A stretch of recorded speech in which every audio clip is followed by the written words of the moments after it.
ভাল্লুক বুড়ো আর দুই কাঠের গুঁড়ি। একদিন বুড়ো ভাল্লুক জঙ্গলে হাঁটছিল। হঠাৎ সে দেখল নদীর পাশে দুটো কাঠের গুঁড়ি পড়ে আছে।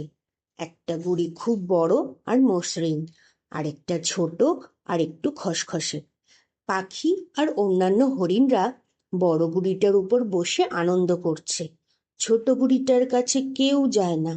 বুড়ো ভাবল, বড় গুঁড়িটা কত সুন্দর, সবাই এটাকেই পছন্দ করে, ছোট গুঁড়িটা কত খারাপ।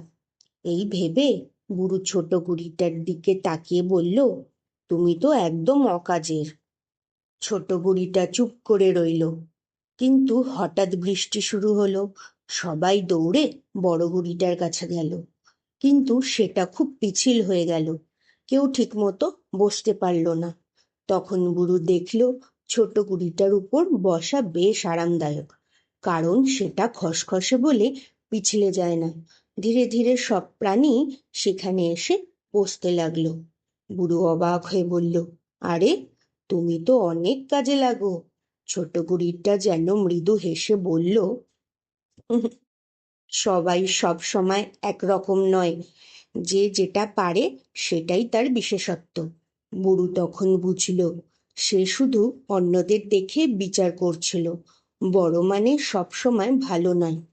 সেদিন থেকে বুড়ো আর নিজেকে বা অন্য কাউকে তুলনা করে ছোট করে দেখত না। সে শিখল, প্রত্যেকের নিজের নিজের গুণ আছে। শিক্ষা: অন্যদের সাথে তুলনা করলে আমরা ভুল বুঝতে পারি। নিজের আর অন্যের আলাদা গুণগুলো বুঝে সম্মান করাই সবচেয়ে ভালো।